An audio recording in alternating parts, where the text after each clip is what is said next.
Bienvenidos, caballeros, a la verdad incómoda.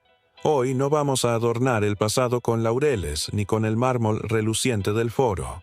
Hoy nos adentraremos en el corazón putrefacto de la justicia romana, en ese rincón donde la misericordia se disolvía en una nube de humo y el olor a carne quemada. Olvídense de la gloria. Vamos a hablar de lo que realmente hacía funcionar el engranaje de Roma, el terror. Permítanme transportarles a una tarde de verano en el año 64 de nuestro Señor. El cielo de Roma es un lienzo de un azul plácido, casi obsceno en su serenidad. Pero bajo ese cielo, en las afueras del circo de Nerón, el aire se ha vuelto denso, cargado con el hedor acre del azufre y la madera resina. Las antorchas aún no se han encendido, pero la sombra de lo que vendrá ya planea sobre la multitud. En el centro de este teatro macabro no hay gladiadores, no hay aurigas, solo una docena de figuras atadas a postes con el pelo y las ropas empapadas en una sustancia pegajosa, y en sus ojos la mezcla más extraña de pavor y de una convicción que a estas alturas ya no les sirve de nada. Saben lo que les espera. La multitud, esa bestia de 1000 cabezas que se alimenta de la desgracia ajena, clama, pero no con la alegría del circo, sino con un fervor más sombrío, casi ritualístico. Y entonces, un centurión, con la indiferencia profesional de un carnicero en su puesto, da la señal. Es el momento. Y es aquí, en esta escena de una crueldad tan singular que los historiadores de la época la han documentado con una mezcla de horror y fascinación, donde empieza nuestro viaje. Si quieren entender el verdadero rostro de Roma, la cara que se escondía detrás de las máscaras del poder y la civilización, les pido que se queden. Suscríbanse a este canal, porque lo que les voy a contar no lo encontrarán en los libros de texto de la escuela.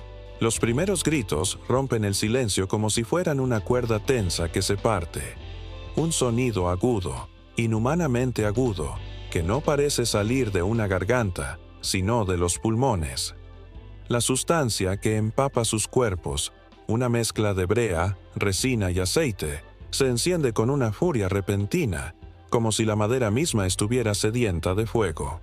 No es una llama limpia, sino un estallido, un rugido de fuego que envuelve a la víctima en un sudario de calor insoportable. Y aquí, caballeros, es donde el castigo se vuelve una obra de arte retorcida de la crueldad humana, porque no se trata de una muerte rápida. La muerte por fuego en Roma no era un acto de ejecución, sino un ritual de tortura prolongada. El calor intenso no mata de golpe, calcina. Primero, la piel se tensa, se arruga, se vuelve de un color rojo enfermizo. Las terminaciones nerviosas, esa red de mensajeros del dolor, se sobreexcitan, enviando al cerebro una señal de tormento puro y sin adulterar. Es un dolor que no se puede describir con palabras, solo se puede imaginar en sus peores pesadillas. Luego, la piel se ampolla y revienta, y el olor. Dios, el olor. Un hedor dulzón y repugnante a carne quemada que satura el aire, que se pega a la ropa y a la memoria. Un olor que ni los perfumes más caros de Roma podrían enmascarar. Y mientras la multitud mira, algunos horrorizados, otros fascinados, la tragedia se desarrolla lentamente. El fuego consume la carne, los músculos, los ojos. Y en ese infierno personal, cada uno de estos hombres y mujeres se convierte en una antorcha viviente. Antorchas que arden, que se retuercen en su agonía, iluminando los jardines de Nerón con una luz terrible. Una luz que no es de celebración, sino de desesperación. Una luz que se ha ganado un nombre infame en la historia. Las antorchas de Nerón. ¿Creen ustedes que la justicia divina debería haber intervenido? ¿Que un rayo debería haber partido el cielo y haber purgado esta escena de su horror? ¿O por el contrario, creen que es el reflejo más crudo de lo que somos capaces cuando la fe ciega choca con el poder absoluto? Díganme, ¿hubo en este espectáculo algún tipo de perdón o simplemente un castigo sin fin? Comenten qué piensan, porque en sus respuestas quizá encuentren una parte de sí mismos que no conocían. Para entender la razón de este macabro espectáculo, debemos retroceder en el tiempo. Pocos días antes, en la noche del 18 de julio, un olor dulce a resina quemada comenzó a flotar en el aire, mezclándose con los olores cotidianos de la ciudad. El fuego, esa criatura insaciable y caprichosa, había nacido en el corazón de Roma, en las tiendas del Circo Máximo, un lugar atestado de madera, aceite y tela. Lo que empezó como un simple accidente, un descuido en un barril de aceite, se convirtió en el catalizador de una de las mayores catástrofes de la historia. La Roma de Nerón era un laberinto de callejuelas estrechas y retorcidas, una maraña de edificios de madera construidos unos sobre otros. La ciudad era un polvorín, y el verano del 64 después de Cristo, el fósforo que lo encendió. El viento de verano, seco y caliente, actuó como el fuelle de una forja, avivando las llamas que saltaban de casa en casa, de barrio en barrio. Durante 6 días y 7 noches, la ciudad ardió. No era un fuego normal, era un infierno descontrolado, un rugido anaranjado y rojo que devoraba todo a su paso. Los ciudadanos huyeron aterrorizados, llevando a cuestas lo poco que podían salvar, la cara ennegrecida por el humo, la mente obnubilada por el miedo. Y en medio de ese caos, los rumores comenzaron a volar. Se susurraba que el emperador Nerón, el mismo hombre que ahora se encontraba en su villa de Antium, observaba el espectáculo y cantaba sobre la caída de Troya, tocando la lira. Una imagen poderosa, tan poética como terrible. Una imagen que, verdadera o no, se grabó a fuego en la mente del pueblo. Y cuando el fuego se extinguió, no quedó la paz, sino una inmensa desolación. De los 14 distritos de Roma, solo 4 se salvaron por completo. 3 quedaron reducidos a cenizas. La mitad de la ciudad, consumida. Nerón regresó a una capital en ruinas y se encontró con algo más peligroso que las llamas: la furia de su propio pueblo.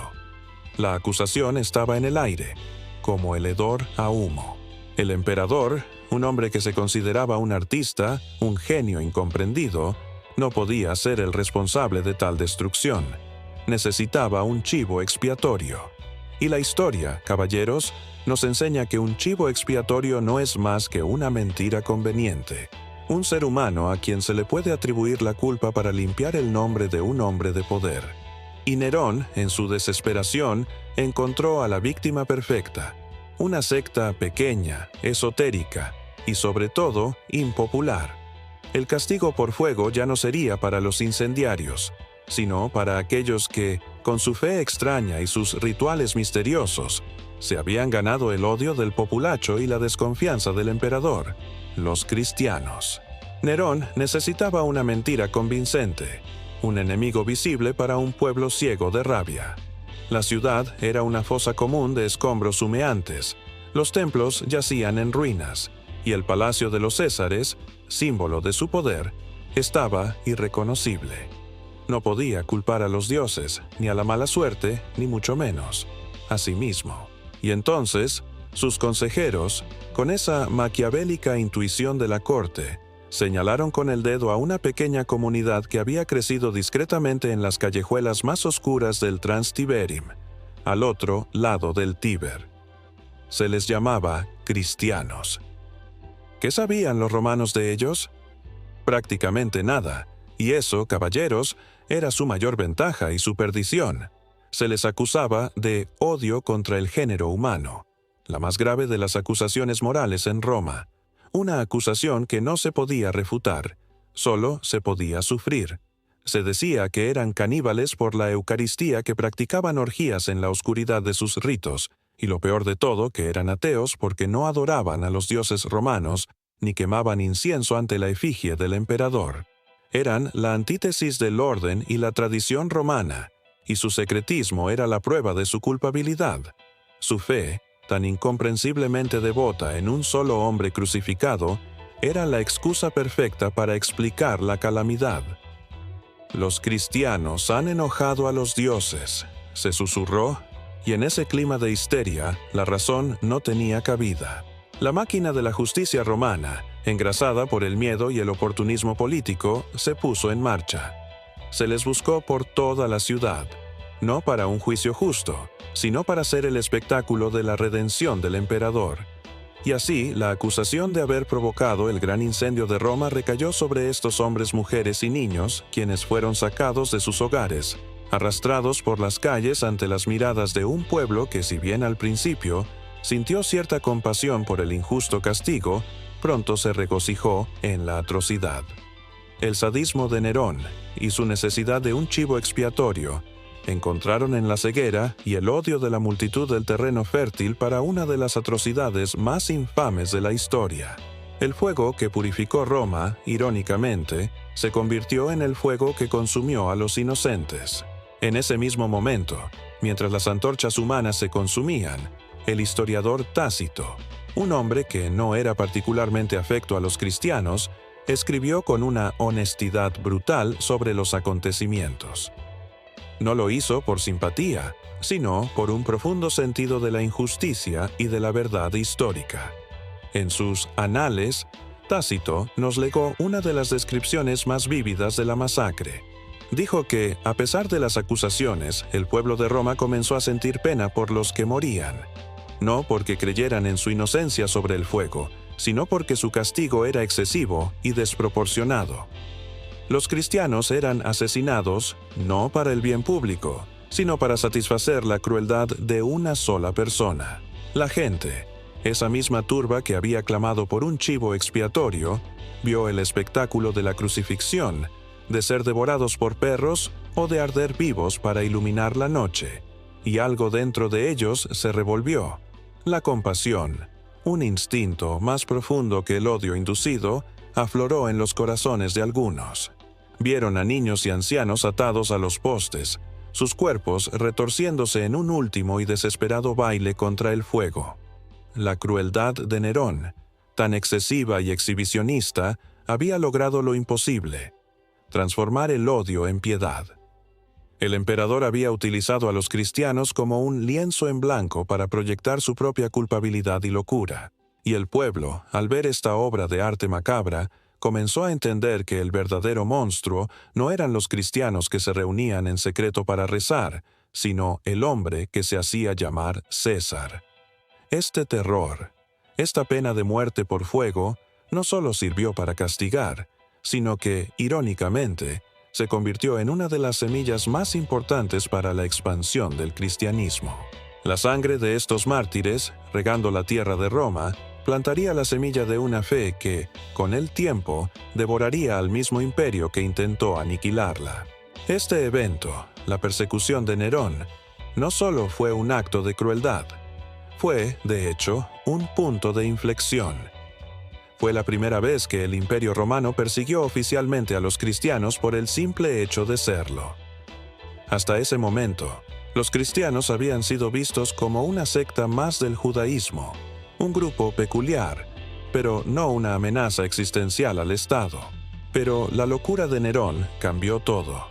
Él, con su megalomanía y su necesidad de un chivo expiatorio, elevó su estatus de simple secta a enemigo del Estado. La brutalidad de este castigo sentó un precedente aterrador. Las persecuciones posteriores, bajo emperadores como Domiciano o Diocleciano, se basarían en la misma premisa, que el cristianismo era una fe subversiva, incompatible con la lealtad al imperio. La pena de muerte por fuego y otras formas de ejecución pública se convirtieron en un teatro de poder, una advertencia brutal a cualquiera que osara desafiar la Pax Romana, o, en este caso, el ego de un emperador. Pero Nerón no calculó bien las consecuencias. Creía que al exterminar a estos individuos extinguiría su fe. En cambio, lo que hizo fue crear mártires. Sus muertes no fueron en vano. Se convirtieron en el testimonio más poderoso de su convicción. El espectáculo de su sufrimiento, en lugar de repeler, inspiró a otros a unirse a la causa, a abrazar una fe que, si bien les garantizaba una vida de peligro y persecución, también les prometía una recompensa mucho mayor que la que Roma podía ofrecer. La sangre de los mártires, como dijo el escritor Tertuliano, se convirtió en la semilla de la Iglesia. Los mártires cristianos no solo murieron por su fe, también murieron por el fracaso de una de las figuras más fascinantes y trágicas del Imperio Romano, el propio Nerón. Él no era un déspota simplón, era un hombre con una profunda veta artística, un poeta que creía que su verdadero talento no estaba en gobernar, sino en la escena.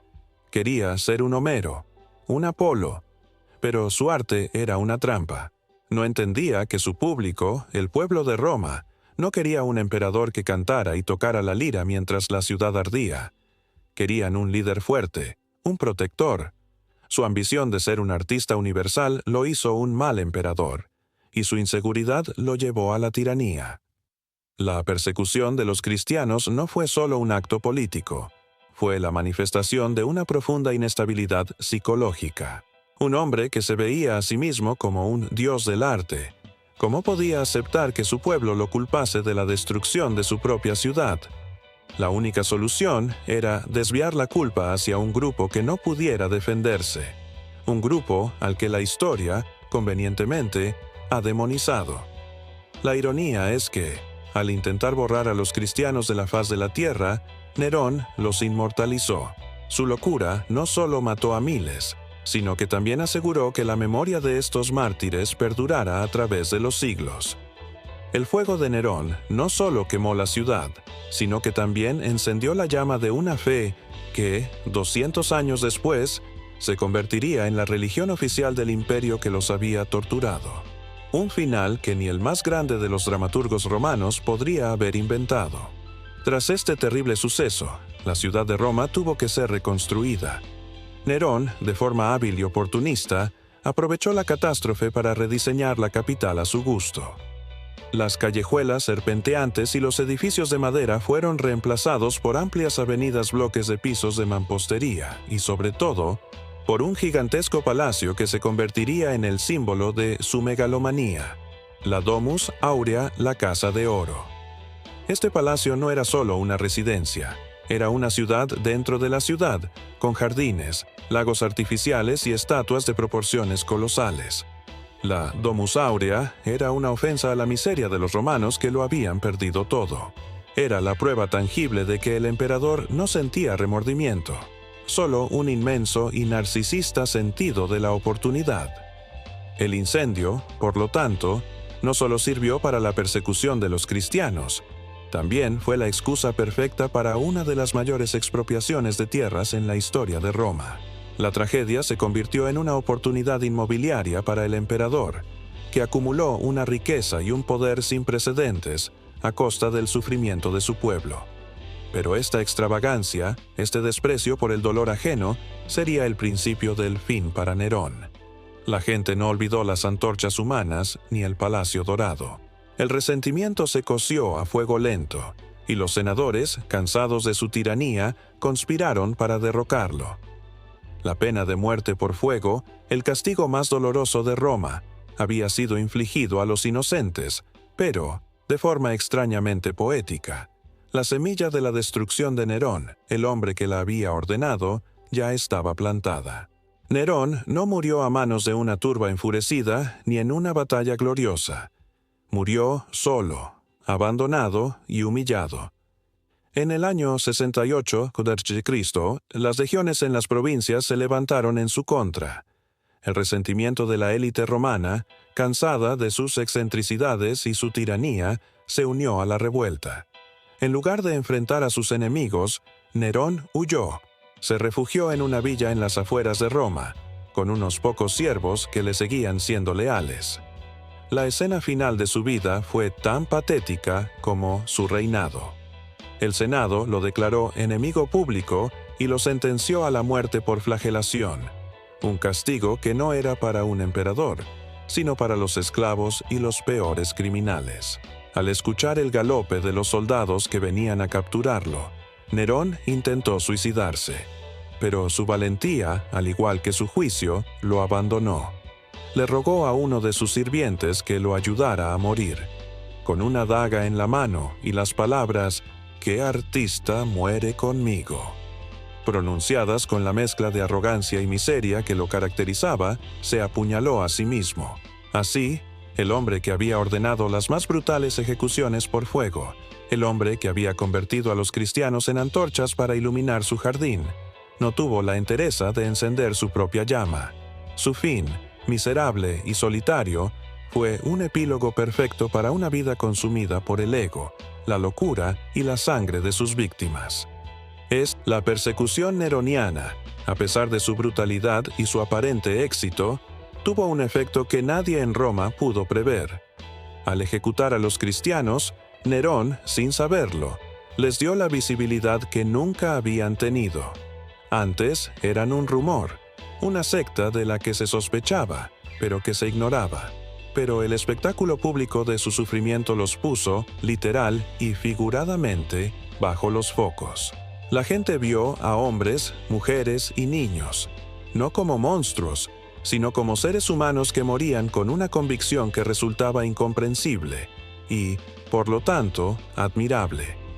Los romanos, con su pragmatismo inherente, entendían la gloria de morir en batalla, de perecer por la república. Pero la muerte por una fe, una idea abstracta que no tenía altares ni estatuas, era un concepto nuevo y poderoso. La pena de muerte por fuego, el castigo más doloroso de Roma, no solo no los aniquiló, sino que les dio una nueva fuerza. El olor de la carne quemada en los jardines de Nerón se convirtió, en la mente de los cristianos, en el perfume de la santidad. Los mártires no eran simplemente víctimas, eran héroes de su fe, un ejemplo para todos. Su sangre derramada sobre la tierra de Roma no se evaporó.